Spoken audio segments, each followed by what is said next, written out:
If you're into this sort of thing, a trip to Antarctica, retracing the trail of an early 20th century explorer, would probably be a thrilling and icy adventure. But it wasn't supposed to be this icy or this thrilling. 74 modern-day explorers now on a ship facing the sort of perils that haven't changed much with time. Caught in a deep freeze, literally. ABC's Gio Benitez has the story of the real-time rescue effort.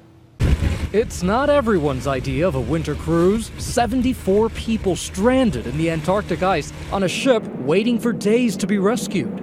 The vessel hasn't moved for the last 2 days, and we're surrounded by sea ice. We just can't get through. But with ice-breaking ships like this one rushing through frozen sea to reach them, this group of explorers and tourists seem to be relishing every moment of their cruise turned misadventure. The science continues. Here, Graham and Ziggy are drilling the ice to observe the life below.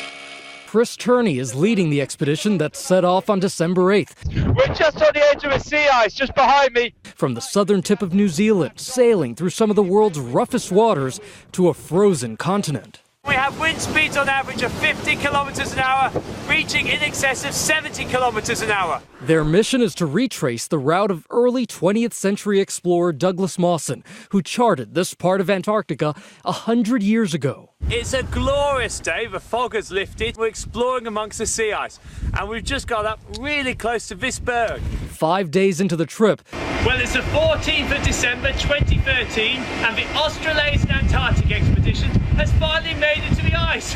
Look at that view. the voyage was going according to plan. We really struggled with the sea ice. We bashed through, we headed south, we got to 65 degrees. This ramshackle hut is left over from Mawson's time. We've just cleared the entrance to Mawson's hut, so let's go in and take a look.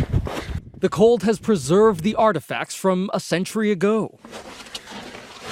It's the main living and cooking area. The goal of the new expedition was to repeat many of Mawson's original experiments, to measure how the climate has changed over the past century. Storage area. That's the kitchen stove and food preparation area. At first, Turney and his shipmates were blessed by unusually good weather. In one of the windiest places on Earth, they made it off the Antarctic coast and into Commonwealth Bay. But on Christmas Eve, conditions turned ugly. Yeah, we got hit by a terrible blizzard and lost our communications, didn't we, Nicole? We sure did. The ship had found itself trapped in the ice. But at least it's not snowing. No. Turney joining us on Skype from that weather nightmare. You are battling really unpredictable weather conditions. Oh, very much so. It's a misconception over here that things move at a glacial pace, and we're looking at the weather reports and everything looked like it was all right, and then suddenly this low pressure system just swung in, and suddenly we found that instead of light breezes, we suddenly got strong easterly winds, and the captain made the decision on Christmas Eve, realised we needed to send out an alert to help get us out again. We're in the ice, but all are well. Happy Christmas from the AAE. The team has been chronicling the journey on social media, Minus 15 degrees in wind chill. capturing those dramatic winds, 70 kilometers an hour. For members of this expedition, it was a Christmas day like no other, but they were determined not to let a little or a lot of ice and wind dampen the holiday spirit. I saw those wonderful pictures with that Christmas tree in a true winter wonderland.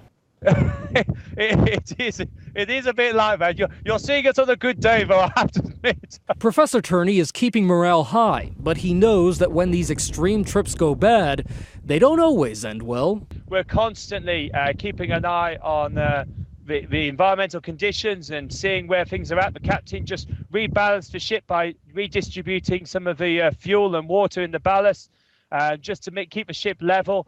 It can change at any moment. The important thing is to reassure family and friends that everyone is well, the ship's in no danger, and everyone's looking forward to just getting home and seeing loved ones again. In 2007, the Canadian cruise ship Explorer struck ice and sank off the coast of Antarctica. 154 passengers and crew were left stranded in lifeboats until they could be rescued by a passing cruise ship. The passengers aboard the Australian Antarctic expedition had no illusions about this being a tropical cruise. The captain just spoke to the French vessel, the Astrolabe, and that sounds like it might be here later this afternoon or early evening, but of course we're in 24-hour daylight, and there's a Chinese icebreaker following up very shortly behind after that called Snow Dragon. And we also have an Australian vessel, the Aurora Australis, which is following up shortly behind that. So it's an amazing international effort who are very kindly helping to get us out. Meanwhile, extreme weather could make any rescue effort lengthy and difficult. There's been quite strong winds and blizzard-type conditions, so that's something we really have to wait and see until those vessels arrive. It helps that the passengers all know there is ample food on board, 7 weeks worth, and enormous ice-breaking ships are getting closer by the hour. Just a short while ago, we heard on the bridge from the Chinese icebreaker vessel Snowdragon, but they're close. But the bad news is the sea ice edge is about 20 kilometers out from where we are now.